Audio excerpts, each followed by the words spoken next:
Cuéntanos un poco de dónde vienes y cuál ha sido tu experiencia en el mundo del periodismo. Bueno, yo soy colombiana, he trabajado toda la vida en el periodismo en Colombia. Empecé trabajando en periodismo político en un medio de comunicación nacional que se llama La Silla Vacía. Hice periodismo, digamos, de cubrir el Congreso, la política, todas estas movidas de poder, pero también ahí empecé con un proyecto para mirar la violencia homicida en Bogotá, que es una ciudad de 8 millones de habitantes.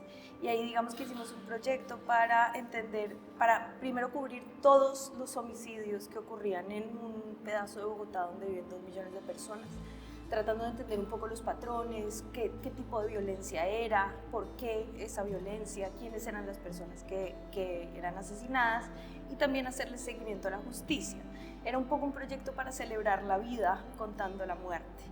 Y después de ese proyecto que se llamaba Crimen y Castigo en La Silla Vacía, fue durante todo un año.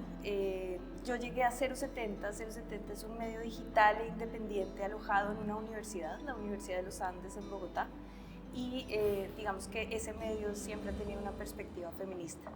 Ese medio me volvió feminista. Entonces yo ahí aprendí a mirar el mundo de otra manera, siendo mujer, siendo periodista, experimentando el periodismo y viendo cómo era necesario un cubrimiento con enfoque de género que tuviera en cuenta las diferencias a la hora de cubrir a las mujeres y a la hora de tener en cuenta que a las mujeres las afectan diferente las coyunturas noticiosas, las decisiones políticas. Y una compañera mía, Estefanía Bella, que ahora trabaja en la FES, de hecho, empezó a ver en enero del 2019 que había demasiados casos de mujeres asesinadas y todos estos casos se conocían por la prensa. Casi siempre la prensa regional y popular que cubre estos casos con un enfoque bastante sensacionalista, muy enfocado en el victimario y que usualmente un poco culpa a las mujeres por ser víctimas de feminicidio, ¿no? Y yo traía esta otra experiencia de Crimen y Castigo, entonces dijimos, bueno, hagámoslo, pero no lo hagamos un mes, hagámosla lo que nos dé. Y empezamos a armar una base de datos y empezamos a contar estas historias que un poco buscaban identificar a la víctima, quién era la mujer que había sido asesinada, si tenía, por ejemplo, un historial de violencia, pasa muchas veces, en casi uno de cada 3 casos hay historial previo de violencia, y empezamos a armar esta base de datos y a publicar estas historias mes a mes. Después Estefanía se fue y me quedé yo sola haciendo este trabajo y lo hicimos durante 2 años y medio y nos dimos cuenta de un montón de patrones que se repetían en estos casos, que es una de las primeras situaciones que yo tuve que tener en cuenta en mi trabajo periodístico, un poco entender por qué se repiten estos casos como si los hombres que asesinan a las mujeres siguieran un libreto. Y es un libreto entre personas que no se conocen, que no tienen ninguna relación entre sí, pero que siguen exactamente los mismos mecanismos de violencia porque son crímenes de poder. Entonces esa es un poco mi experiencia con este tema, que me llevó además a contar historias a partir de esos patrones. Entonces, por ejemplo, entender por qué se suicidan los feminicidas. Después de que matan a las mujeres, muchos hombres se suicidan. Entonces hicimos una historia sobre eso. Hicimos una historia también, por ejemplo, de cómo las mujeres lideresas sociales, Colombia es el país donde más se asesinan líderes sociales en el mundo, lastimosamente, por qué las lideresas sociales, digamos, podrían también cubrirse de esos asesinatos con un enfoque de género para entender un poco por qué suceden, por qué las matan. Si las matan por lo que son, pero también por lo que hacen, y la respuesta es que sí.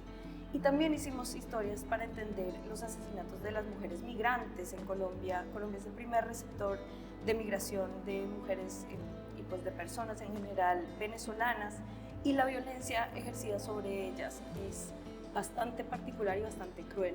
Entonces, como que hacer este mapeo de esta forma de violencia en Colombia nos hizo irnos por nuevas historias para entender un poco el fenómeno, entender qué está pasando y entender también qué se puede hacer para resolverlo, ¿no? Y finalmente, para también un poco explicar mi trabajo, porque he cubierto sistemáticamente en mi carrera la violencia homicida, también hemos hecho en 070 un trabajo muy fuerte por entender la violencia policial en el marco de protestas y cómo funciona y cómo se ejerce esa violencia. Entonces hemos hecho reconstrucción forense de los casos, que aprovecha, por ejemplo, toda la información que publican los ciudadanos y las ciudadanas en redes sociales, que eso se convierte en un caos donde todos creemos que entendemos absolutamente qué es lo que pasó, pero cuando uno va a ver, para tratar de entender cómo fue que sucedieron los hechos, pues hay que tener un montón de videos y un montón de información y un montón de reportería en terreno para entender esos eventos. Entonces siento que he cubierto la violencia homicida a lo largo de varios años para tratar de entender el fenómeno y entender los patrones y hacerlo sobre todo con dignidad y respeto hacia las víctimas y sus familias. ¿Qué tan difícil se hace, a pesar de todos estos esfuerzos, el entender que no haya respuestas estructurales para responder, para mitigar y sobre todo para prevenir que estos casos sigan ocurriendo? Lo planteas, ese patrón de feminicidas, de hombres agresores, probablemente ya imputados en algún momento por violencia contra las mujeres o basada en género, pero cuando no hay una respuesta institucional que permita sancionar oportunamente o prevenir oportunamente el que ocurran estos, ¿cómo te sientes tú como experta? Me siento muy frustrada realmente, porque a pesar de que está la evidencia ahí todo el tiempo y que medios como nosotros tratamos de hacerla pública todo el tiempo, pues realmente las cosas cambian muy lento, si es que cambian, pero sí, yo sí creo que han ido cambiando un poquito.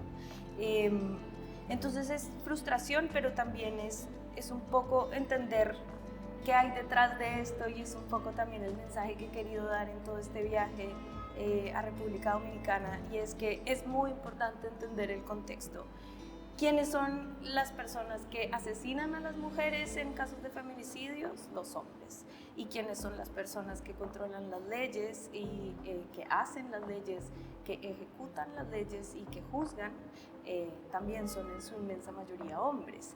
Y uno entiende también como que el contexto en el que vivimos, en este patriarcado, pues sí hace que las cosas sean mucho más difíciles de luchar para las mujeres, y que el trabajo que hacemos las mujeres feministas, periodistas, tiene mucho impacto porque es lo que permite hacer visible esta forma de violencia, quitarle ese manto que la oscurece, que lo invisibiliza, que lo naturaliza, que la justifica muchas veces. Entonces es muy importante también tener en cuenta el contexto a la hora de cubrir estos temas, para no quedarse en el caso individual, en el detalle individual y en las formas de violencia tan crueles que ejercen la violencia machista sobre los cuerpos de las mujeres y de las personas trans y de las personas no binarias. Todo el tema de la interseccionalidad también se suma, ¿no?, a la crueldad con la que el patriarcado termina desdeñando y marcando los cuerpos.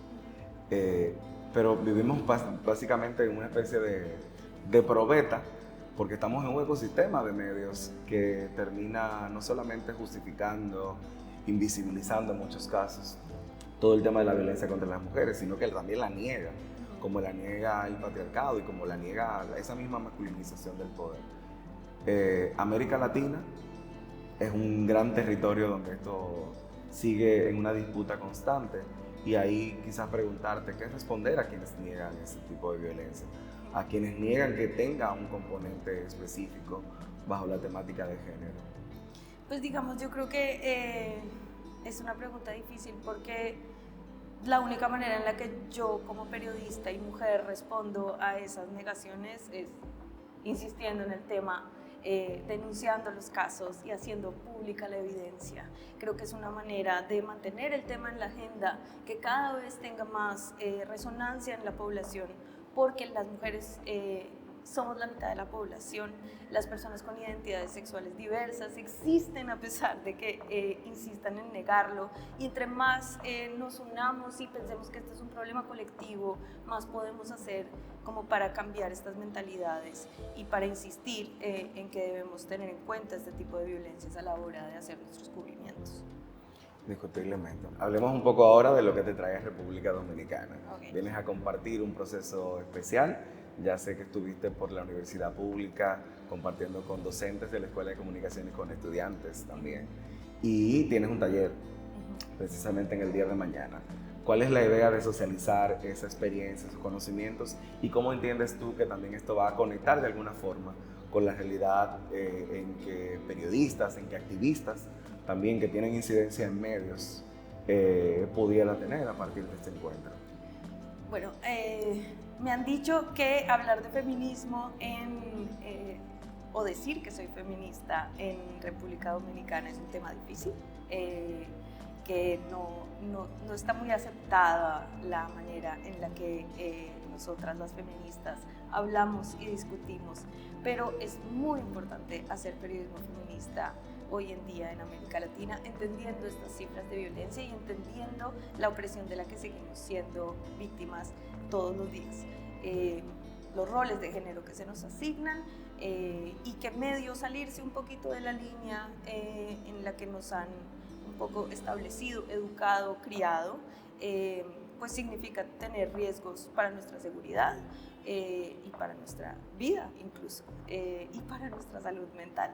Y por eso yo quiero que este ejercicio del taller sea una forma un poco de inspirar a otras personas, periodistas que van a asistir al taller, a entender que cubrir las noticias con una perspectiva de género, con un enfoque feminista, es también una manera de responder a lo que nos exige la realidad. Los periodistas estamos cubriendo la realidad y insistimos en esconderla, insistimos en no hablar de los temas que sí son claves y además estamos siendo todo el tiempo como sujetos de que nos digan militantes, activistas. Yo considero que el periodismo objetivo no existe, nunca ha existido y tenemos que reconocerlo y que, digamos, defender causas es y ha sido siempre la labor del periodismo.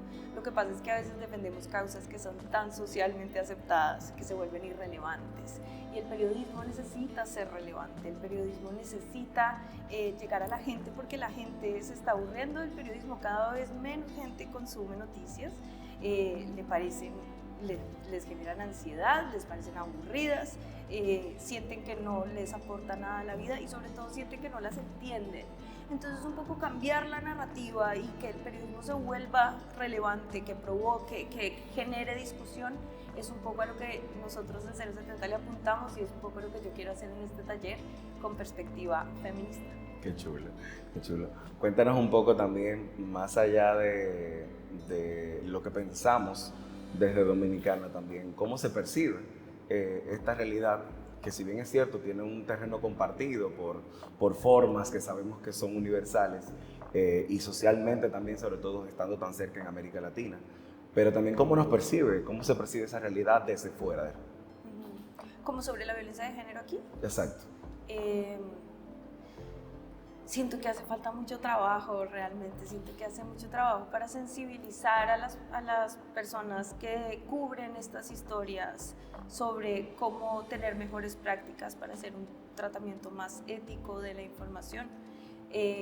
No es exclusivo de República Dominicana, yo creo que en Colombia también pasa muchísimo, y en México, y en Argentina, y en toda la región, pero sí es un ejercicio como de tener en cuenta qué cosas no se deben hacer, sobre todo porque si uno se hace la pregunta de si yo cubriría esta historia así, con este nivel de, digamos, detalles, sangre, glóbulos rojos, espectacularidad, si lo haría con un familiar o con un ser querido, y seguramente no lo haríamos así. Entonces es también tener en cuenta que el periodismo necesita devolverle la dignidad a las historias y a las personas, y la belleza también un poco, porque, insisto, la gente se está yendo a consumir información en otros canales y el periodismo necesita ser relevante. Entonces, para el caso específico de República Dominicana, yo sí creo que falta trabajo de sensibilización, falta entender cómo podemos hacer un mejor trabajo y cómo podemos hacer que esto genere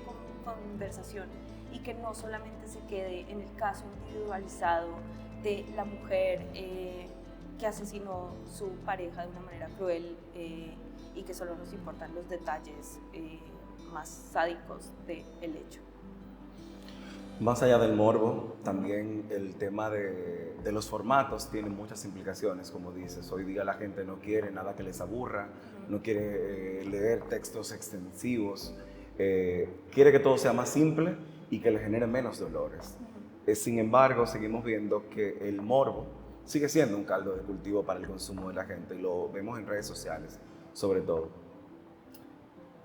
¿Qué respuesta pudiera haber realmente de esa vinculación y de ese pacto del que hablas de poder hacer que la información y que el periodismo sea relevante desde esos otros formatos?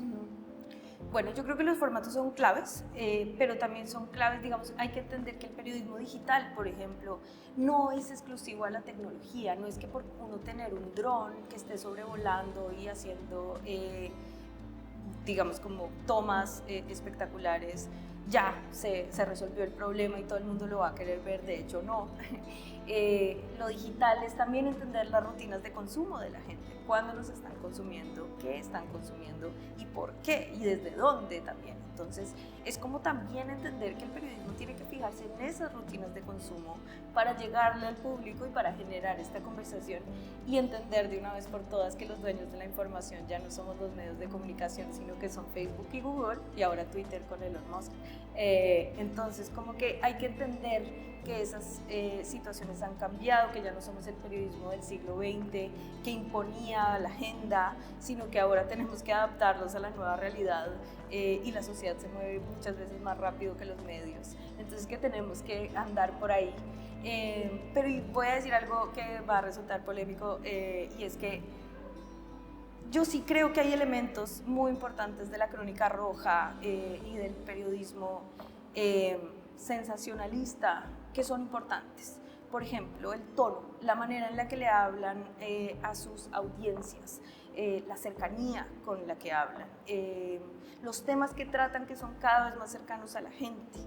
Entonces yo creo que es importante recuperar esos elementos para que la gente lo quiera leer, pero tener en cuenta que también el periodismo tiene la labor de la rigurosidad, verificar que los datos sean reales y también de dar contexto, es decir, si uno agrega esos dos elementos con los elementos narrativos que tiene, por ejemplo, la crónica roja y lo hace desde un punto de vista que le imprima dignidad a las historias, eso probablemente va a hacer que la historia genere, digamos, como ganas de leer por parte de las audiencias y también lo va a hacer con buen periodismo y con información. Entonces no es solamente descartar y decir esa gente fea que hace ese tipo de periodismo, sino entender por qué usualmente son los periódicos más leídos, por ejemplo en Colombia, los periódicos sí, como que cubren este tipo de historias con hartos glóbulos rojos, como le dicen, son los más consumidos. ¿Por qué? Por estos elementos. Esos elementos no los podemos olvidar. Los periodistas tenemos que entender que esos elementos hacen que la audiencia los quiera consumir, pero hay que hacerlo con rigor, hay que hacerlo con contexto y sobre todo hay que hacerlo con dignidad y respeto hacia las historias. Hablas del tono y evidentemente me conecta un poco con el tema del lenguaje, sí, que es tan importante para la construcción de cualquier relato, pero también que en el tema del periodismo con perspectiva de género y el periodismo feminista tiene unos elementos y unos componentes. Es muy polémico, sobre todo en América Latina, el tema de los pronombres o, por ejemplo, de términos inclusivos desde la perspectiva de las teorías queer, como el famoso todes.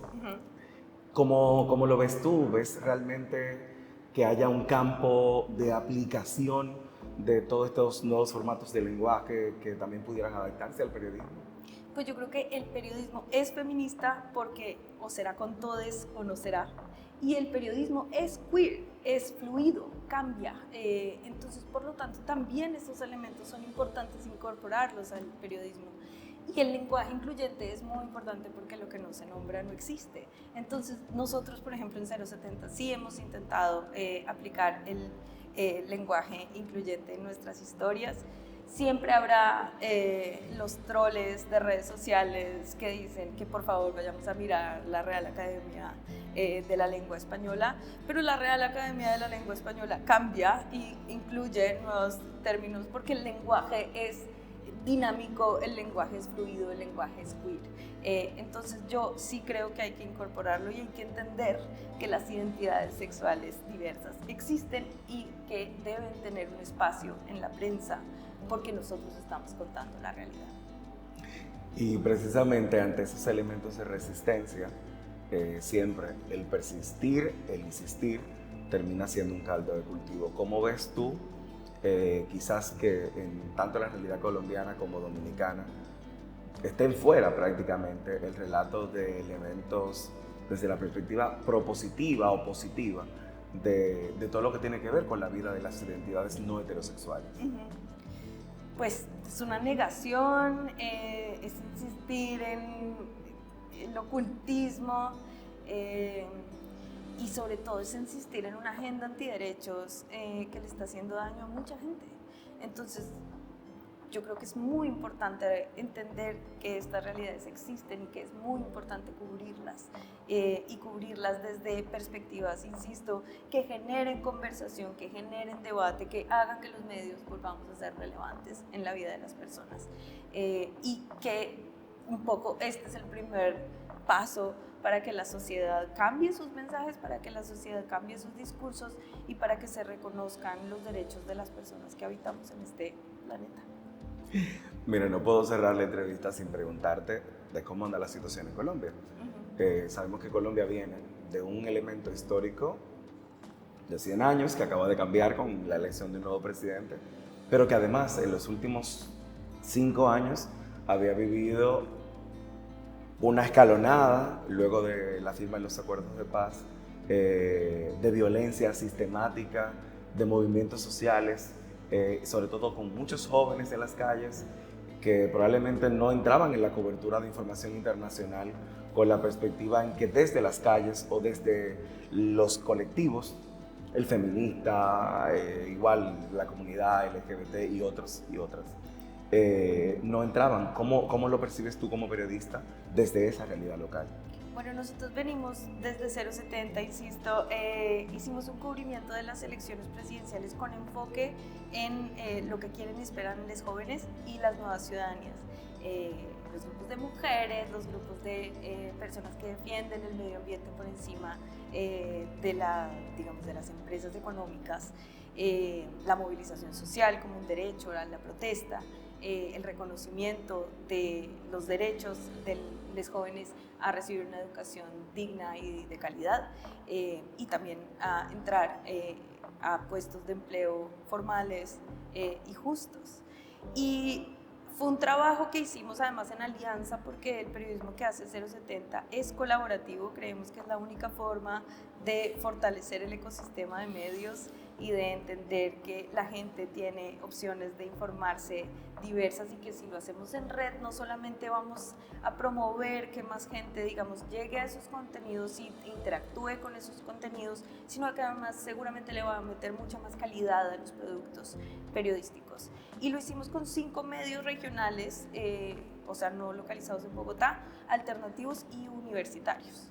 Y fue un trabajo del que yo estoy bastante orgullosa, porque logramos entender por un lado qué quieren y esperan los jóvenes en distintas partes del país, pero además que estas fueron las primeras elecciones donde las personas menores o recién cumplidos los 18 años, menores de 25, votaron masivamente, lo reconoció el presidente Gustavo Petro, lo reconoció también el registrador nacional. Y por eso yo sí creo que si uno produce contenidos que un poco motiven a que la gente participe y motiven a explicar las situaciones en las que viven las personas, sobre todo las personas jóvenes, pues sí va a generar una respuesta positiva y lo vimos en estas elecciones. Eso por cuanto estas elecciones que fueron absolutamente históricas para Colombia, pero que ahora sí uno está viendo que esos grupos y movimientos sociales están esperando que les cumplan todas las promesas que les hicieron, que no se hicieron y que se está complicando la cosa. Entonces, pues yo creo que eso es lo que suele pasar, pero pues también que dar el voto no significa cheque en blanco al gobernante, significa que queremos ver que en efecto todas esas promesas y ese discurso de cambio después de un gobierno tan represivo y tan violento como el de Iván Duque, pues queremos que se ejecute en la realidad y que se vean esos cambios sociales. Seguramente no se demorarán 4 años, lo sabemos, pero por lo menos que sí empiece a cambiar el discurso, la forma de acercarse a la realidad y que en el momento en el que no lo cumplan seguramente la gente estará lista para protestar en las calles como lo hicieron, aún en medio de las balas del Estado. Entonces, eso me parece que será una buena oportunidad. Francia Márquez, primera mujer negra, además que no venía de ninguno de los espacios de élite realmente, con una historia modesta, humilde, de un entorno empobrecido como origen, que representa para esa Colombia y sobre todo para esa Bogotá, que suele ser, ¿verdad?, tan cosmopolita, tan blanca, tan fría, tan hidalga. Bueno, pues si uno mira los resultados de las elecciones, bueno, Francia Márquez fue el fenómeno electoral en Colombia en este año. Yo la conozco personalmente, la admiro y la respeto muchísimo, porque ella en efecto hizo una campaña representando a lo que ella llama los y las nadies de Colombia. Todas las personas que el sistema se ha encargado de decirles que no tienen derecho y que no tienen espacio en el sistema político, ella un poco hizo campaña diciendo yo les quiero representar y yo quiero defender una política de inclusión, una política de igualdad y una política de respeto y dignidad. Su frase era hasta que la dignidad se haga costumbre. Y eso para Colombia es un cambio impresionante, pero que es un cambio que ha calado mucho.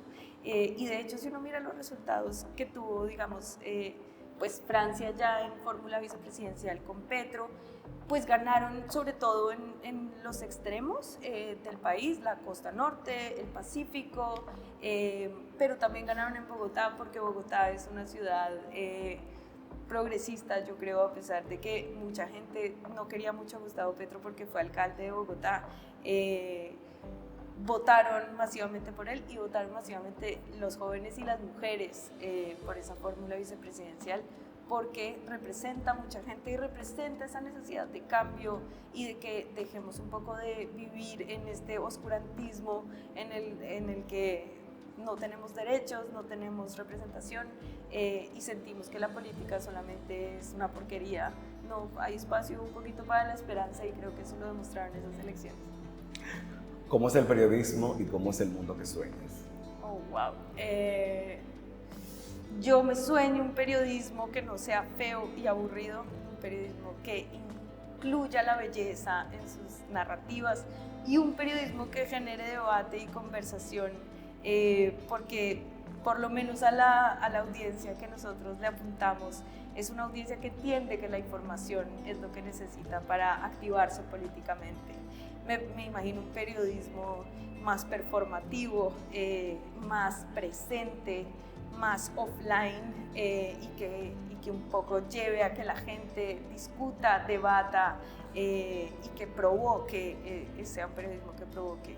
Y el mundo que me sueño, pues me sueño un mundo en el que podamos tener igualdad de géneros, representatividad y derechos para opinar y decir y sentir y también que tenga salud mental, la salud mental muy en cuenta.